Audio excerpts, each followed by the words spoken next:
Welcome to the Industry Insider, brought to you by PromoCorner. Each week, promotional product professionals Meg Erber, Jeff Franklin, and Stephen McFadden, along with special guests, will discuss industry news, trends, and events with a focus on educating the promotional products industry. The Industry Insider, the nerdy news you need to know.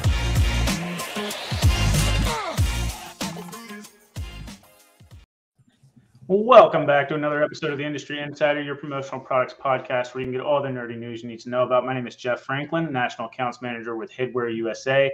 I'm joined today by three other lovely folks, but before we get to them, we've got to tell you about who this broadcast is brought to you by, and stepping up the presentation level again today. Here we go. Check it out. With MediaTree gift cards, you can offer your customers custom branded holiday gift cards that their employees are sure to love. Unlimited inventory and guaranteed in-stock gift cards that deliver right on time. Free 5-day delivery for physical cards and free same-day delivery for digital gift cards. Discover all the benefits of choosing MediaTree at www.mediatreerewards.com. Thank you, MediaTree. Appreciate it. And look, it's going to be a good one. Meg, thank you for donning the hat. Stephen, I see you put one on as well. It is hat day, guys. How are you doing? Meg, why don't you talk to us a little bit? How are you? I'm doing good. I just got back from Disney, so I'm so exhausted.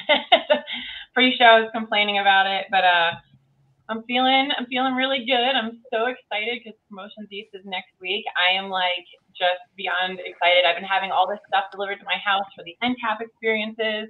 I'm really looking forward to seeing everyone there next week in person. So I like the old school 90s graphic on the hoodie. That's pretty cool looking. Oh, cool. Yeah. And yes, I'm excited about Promotions East as well. Stephen, how are you doing? Doing well. Yeah, I'm living the dream. So it's been busy. It has been busy. That sigh does not sound like you're living the dream. But I think everybody that's listening probably concur with that sigh. So yeah, things are crazy, man. It is. I've got my classes that I'm teaching coming up. There's 2 charity events that I've just launched all this week. So it's been a lot. And when, of course, there's work. Work's still happening. So. Yeah, Meg's just looking forward to Promotions East being over. Yeah. All right, well, we are joined today by a very special guest, Mr. Bart Simpson with Flywheel Brands down in Hickson, Tennessee. Man, how are you doing? I'm doing great, guys. I appreciate you having me on. Yeah, that's awesome. Thank you for joining us. Well, I know Meg gave you a little bit of the rundown, but it is customary for us to give our special guest a good 3 to 4 minutes to introduce yourself. How you got started in the promotional products industry is always a really fun question to answer. And then, what the hell you've been up to since? Okay, well, let's give it a go here. So again, my name's Bart Simpson. A lot of people, when they hear that, they chuckle, and they should. I did have the name before the show. So if anybody was wondering, my parents aren't just cruel people and did not play a mean joke on me. So I've been in the promotional product space, actually in the printing space, for probably greater than 15 years now. The story goes, my grandfather actually started our business back in '81. As really it was an ad agency / kind of drafting company at the time, and it's evolved through the years. My dad took it on when my grandfather passed away from colon cancer just after he graduated college, and it was mainly printing at the time, and my dad would print in our garage at night, sell during the day, and that was kind of the foundation that we've built what's now Flywheel on. And since I've been in the business, we've evolved from printing into the promotional product space. We've been in the promotional product space for probably about 6 years now, and have been going hard at it, having had a lot of success and found a lot of green pasture in this industry. And we're learning quickly. I think that's one of the things that we pride ourselves on, is that we're fast learners, right? So we only want to experience so much pain before we find a way or a better way to do it. And we've had the privilege over the past couple of years of joining Reciprocity Road within our industry, kind of circling around a bunch of industry leaders, a bunch of thought leaders, bunch of just wisdom essentially that we needed in order to evolve kind of more rapidly. So one of my goals is, I'd love to, take 30 years to build a really powerful entity for many reasons in our space, for good, hopefully, most importantly.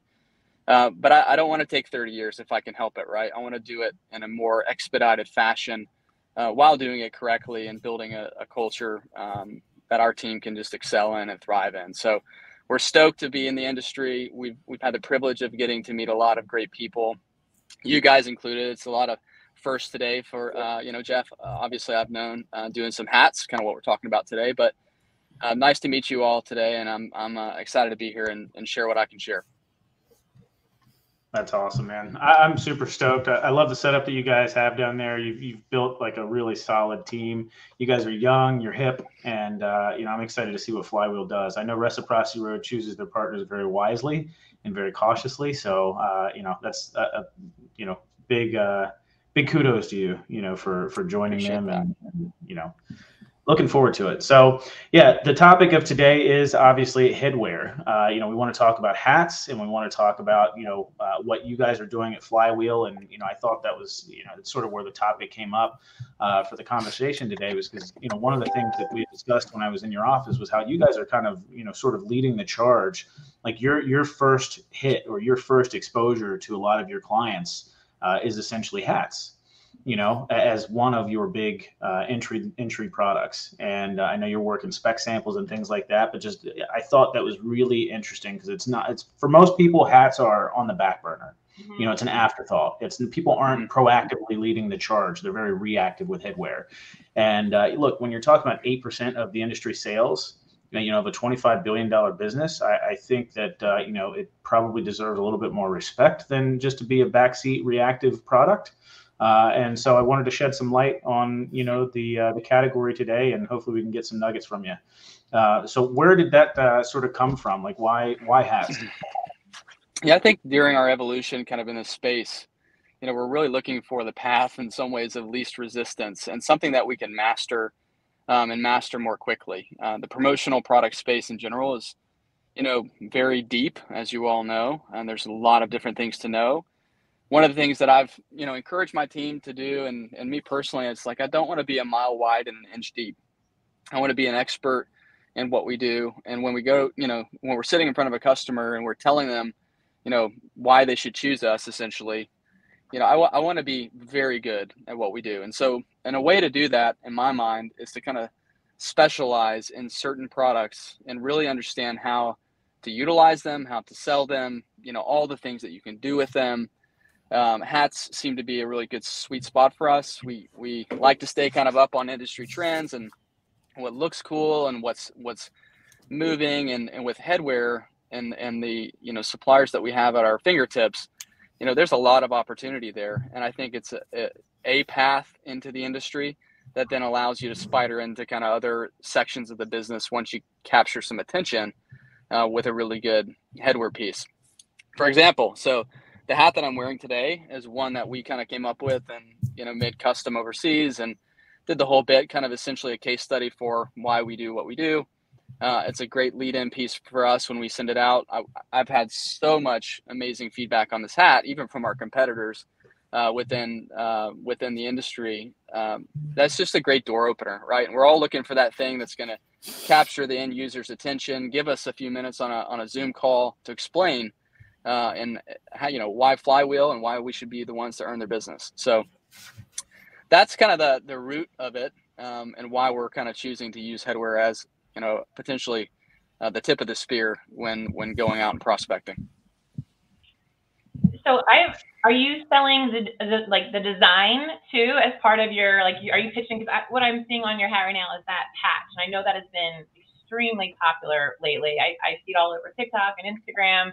People are really doing that well, and it's just, I don't know if it's a trend or if it's just something that people really like long term. But is that what you are doing, is showing the design with the spec and kind of selling it on the design, or the hat itself, or how are you kind of attacking that? I think it's a little bit of both. I think good design sells.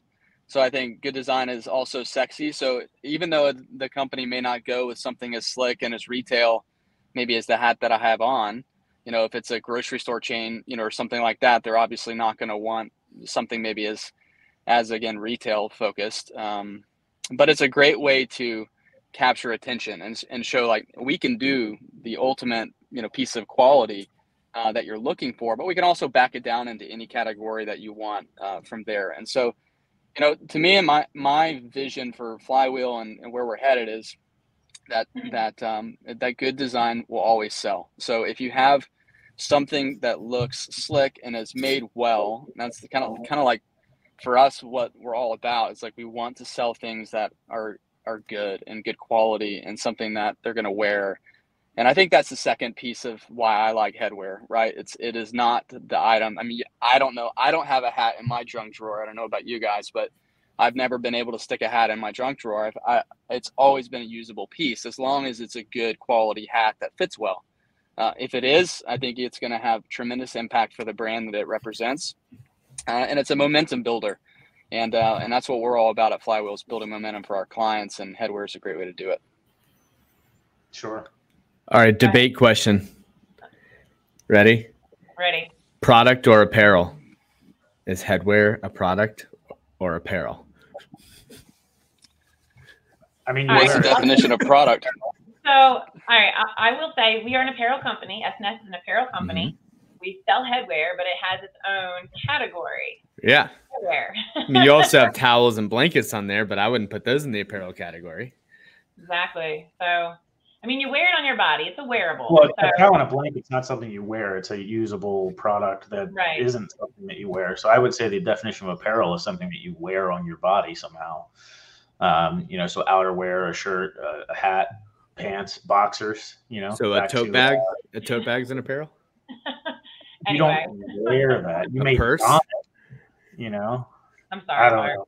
So I'm curious because the industry does measure statistics based on products and apparel, and they look at the size of the industry as it's sold, and they usually say it's about 60% apparel and 40% product, and then they get those measurements from distributors as well to figure out what percentage they sell. So I'm just curious, how do you categorize headwear? By industry standards, I believe headwear is a wearable. It's a kind of apparel item. And then it's broken down beyond that. Like when you look at, you know, outerwear, you look at t-shirts, you look at polos, you look at like all these things have different quote unquote categories within apparel itself. But when you're looking at headwear, usually falls in it. Headwear would be, you know, soft goods apparel. Yep. So I really like just leading the charge, the aspect of things. So when I first started at SNS Activewear, my background was all hard goods. I came from hard goods suppliers, distributor, which was an online distributor. So we really didn't do a lot of apparel. I think maybe 2 t-shirt orders in 5 years for me. Like I didn't do it.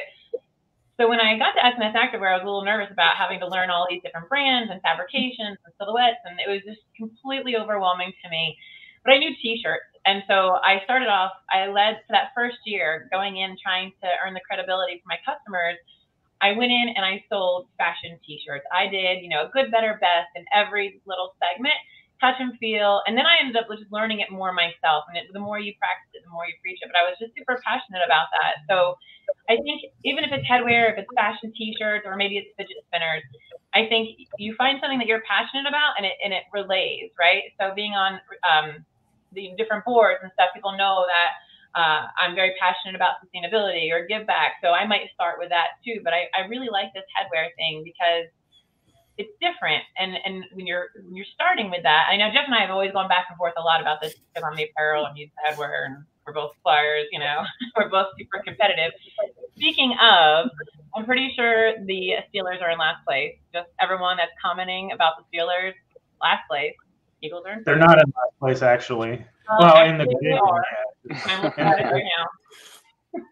in the division, we're in last place. But look, you know, what are you going to do when you lose the best player in the entire league? There's always an excuse. I just had to talk about that. But yeah, leading the charge. Where's your fantasy football team at? Where's your fantasy football team at? I don't know. I think I'm like 1-3. Pretty damn close to last. All right, so Stephen, and Meg, to sort of echo what you were saying, I think the industries that you sell into really matter and make a difference as to what you lead the charge with as well. Like Stephen, I know you've got a pretty niche focus. You've got, you guys go wider than that, but you've got this one particular niche focus that you rely on, and headwear may not necessarily be the go-to item for that. So, I mean, does that play into how you go to market as well? Yeah, and I know you always, not to generalize, but you mentioned about hats being kind of back burner, and I think the industry doesn't necessarily agree with that. I mean, having such a big market share and then being rated as the #1 promotional product, wasn't it last year? I mean, people obviously understand that there's value to headwear. So I don't think that we discredit it in any ways, nor do we not sell it. I do think it is very, there is different industries that it does better in, for sure. Some of the industries that we're in, it's not as a big of a product line as other things are. And that's okay. I think that's what makes our industry great. It's, if we all had the same, if headwear was the #1 product in every industry, man, we would just all be just fighting over. That'd be great for you, Jeff, but we would all just be fighting over the same, we'd be fighting over the same stuff. And everyone is fighting over the Richardson 112. I don't know if you know this, but it's like Hunger Games. There's some truth to that. Yeah. But I do love headwear, and a good headwear, as Bart mentioned. If it fits good and it looks good, it's not going anywhere. I mean, I'm not throwing it away. I have thrown away some headwear because it just didn't fit good and it didn't look good. So, I mean, but I could say that about a lot of products, right? I mean, I think that same thing with a t-shirt, same thing with a bag or a cooler bag or an umbrella, and so, but I do think that the cost per impression of a headwear piece is just up there with a t-shirt, right? Except that you wear your hat maybe every day of the week, when I hope you don't wear the same shirt every day of the week. So, so it does have a good life. And, I do think it is a competitive space in your own closet, though, because if you have a favorite hat, it's very unlikely that you're going to see your second favorite hat on the market, or out in the open. Once people have like their hat, or it's kind of in rotation between the 2 and 3 that they really love. If you're third or fourth best, it may never come out. Whereas as a t-shirt, it might be in rotation, or a bag might get in rotation. So it has to be good. It's one of those items. I think it has to be good, or it fails. Yeah. Yeah.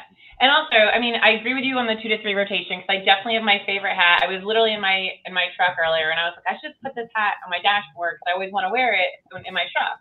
I love my hat. But when I go on vacations, I will pack a hat for each outfit.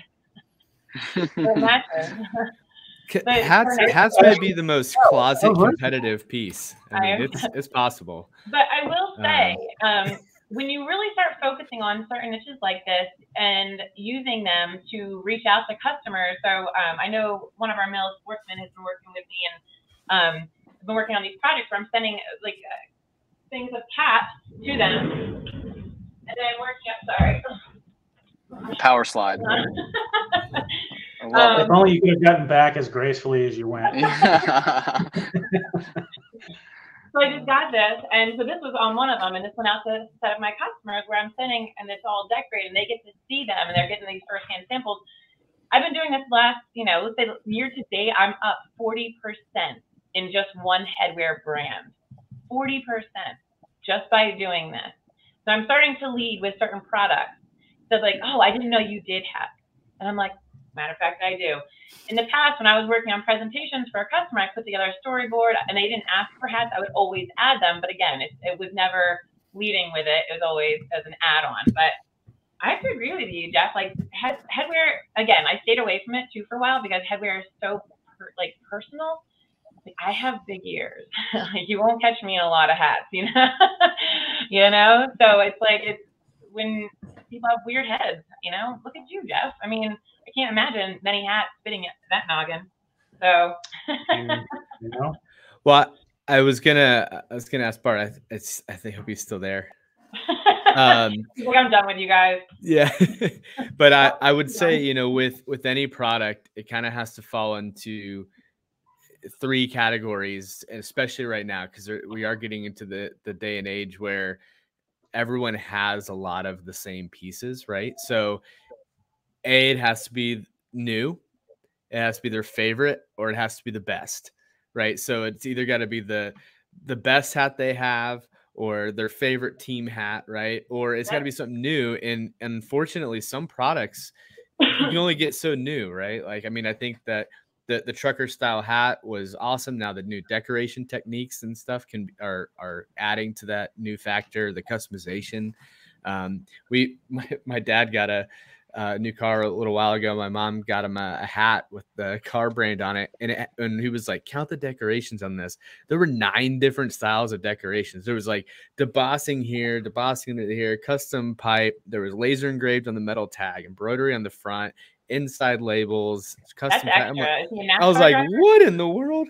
So, but it was just like that, just to show you like all the possibilities with a piece like Headwear. You could have laser debossing, embroidery, screen, sublimation all in one piece, right? Yeah.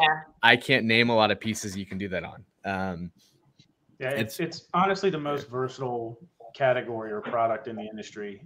Just knowing, you know, how they're made, the different processes in place. I think there's 50 or 63 different processes in place when you're building a cap. It's pretty amazing. But I think, you know, all this lends to why people, you know, are reserved about selling headwear. And Meg, you'd said it, you know, you shied away from it because it's complicated. You don't know all the ins and outs of a cap, but you knew shirts. And so I think that's why a lot of people tend to shy away from it. And I think they're losing out on a ton of sales because we know globally, being, you know, Headwear being global, 15 locations, we understand that there's, you know, that number in the States that we're experiencing of 7.4% of the industry is actually much higher, you know, but people just shy away from it too much, and they shouldn't be, because we're really leaving a lot of money on the table when you're not considering Headwear and leading the charge that way. So ultimately, maybe you'd mentioned that because it's such a difficult product to sort of grasp or get your head around, you shied away from it. And that's where a lot of people come from. So how do you get around that? Like, Bart, maybe you could answer that question. Like, how did you learn Headwear? Yeah, I think it's pretty simple. It's having, you know, people like you, Jeff, and your corner, and, you know, and people that, you know, again, industry experts that can walk you through, here's what's possible. You know, let me show you how you can elevate things. And I think that's a great point. It's because most of the hats that we're going after selling aren't just a kind of a logo embroidered on the front. They're hats that have custom seam tape, custom buckles, custom, you know, tags on the inside. It's an opportunity to make a totally unique piece for that company. And to me, that's super exciting that they're not co-branding with the beloved 112, which I'm happy to sell. But, you know, at the same time, it's like, man, there's so much more opportunity to get creative and to put something in someone's hands that, you know, your competitor's not doing the exact same thing on. And I think that's where we like to express our creativity and help our clients. And Jeff's team specifically does a great job in virtuals and helping kind of carry that creativity to the front line, which is neat. I also like when you said something earlier, Bart, about, you know, when I asked you about, is it the design that's selling? And you said, well, with the grocery stores, they really don't care about the design. They probably want something inexpensive to get all their employees out to. But you're still making it so it's not just something that they don't want to wear. You're going to pick that best hat out for them, and you're going to meet those levels of expectation. Sampling, I think, has been really big too, and like I said, the virtual sampling and the product sampling, the specs. Don't be afraid to ask. I think it's just doing it. Like, actually, like, I'm just going to commit to this. I'm just going to start implementing them into a few programs. And then I always, when I'm looking, so when a customer brings their customer to me and says, Meg, hey, this is the project that I'm working on, and no Headwear is even included in that, I will go on their website, do a little bit of research about it. Oh, hey, look, they do something for breast cancer awareness. Let me pull that design. I put a design on something, put on the hat, and show it to them. And it's like, wow, I didn't even think about that. And it's always nice. Again, I'm not starting with that, and they weren't starting with it, but it's always a nice add-on as well. 100%. And I think, too, when you can get a spec sample and send one hat to a prospect or a client that is totally unique, you know, that costs them absolutely nothing, it just absolutely melts their minds. It's like, wow, you know, like how'd you do this, you know? And one of the things that just recently top of mind, we're working on a large convenience store chain, and Jeff and his team turned a virtual spec sample, an actual spec, in 24 hours, which is like insanity. So when it comes to having ammunition to close deals and build relationships, there's a lot of headwear suppliers within our space, and Jeff obviously is one of them.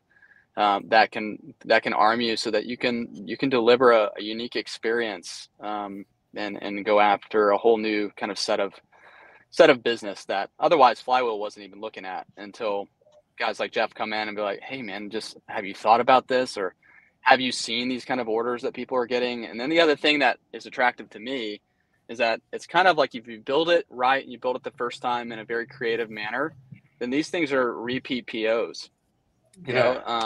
Which is, to me is music to my ears, because I don't want to have to be earning every single order as a new order if I don't have to. And so that's the other part of this industry that's very attractive to me, is like, you can get in a good program. It's going to, be a challenge to get it rolling. But once you got it going, repeat POs are awesome.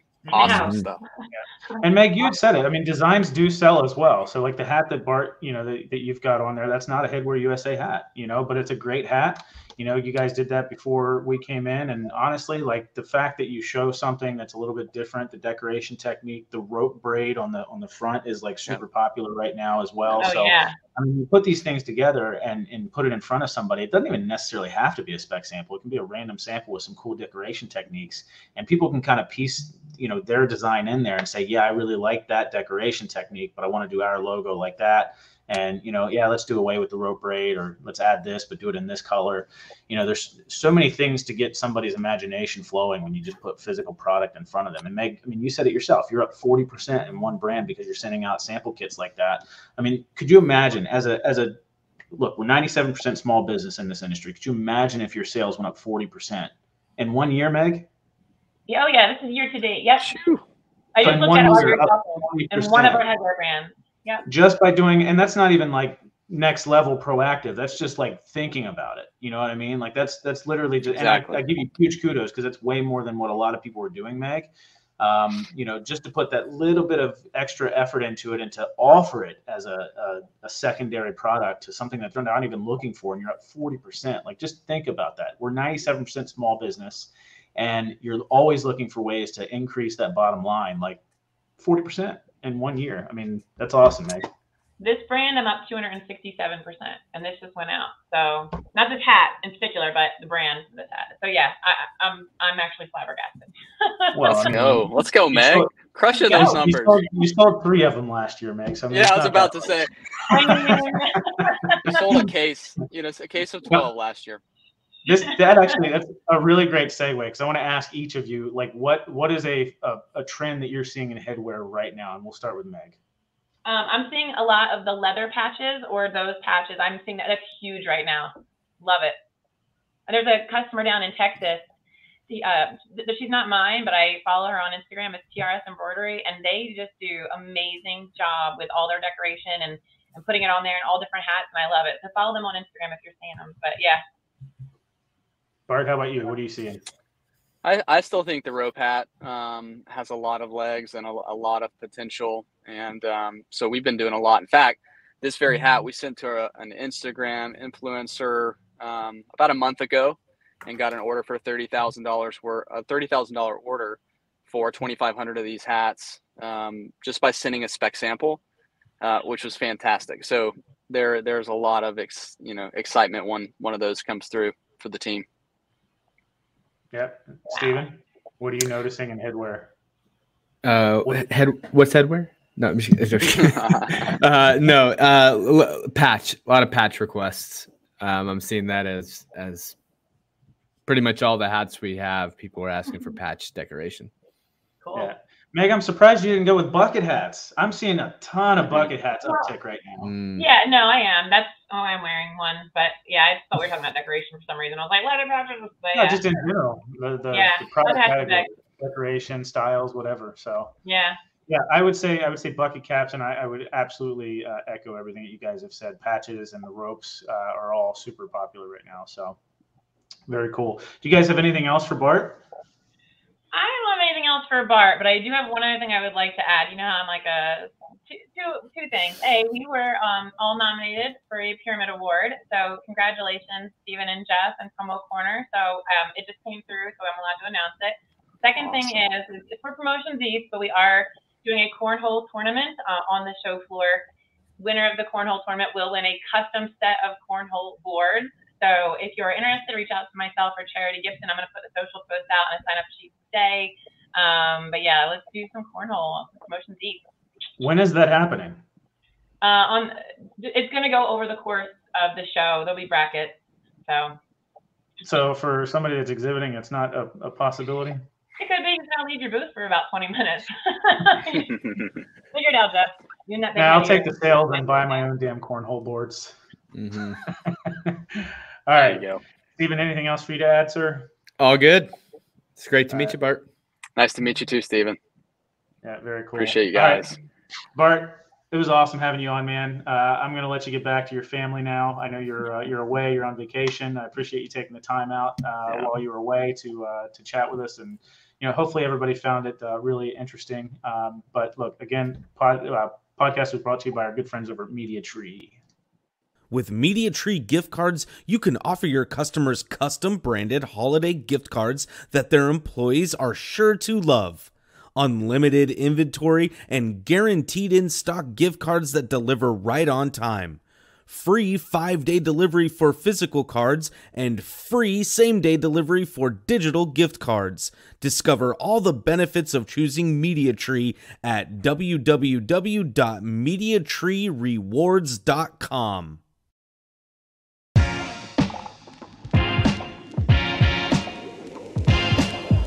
Thank you for listening to this week's episode of PromoCorner's Industry Insider. For more great content from industry thought leaders, including podcasts, blogs, and videos, visit PromoCorner.com.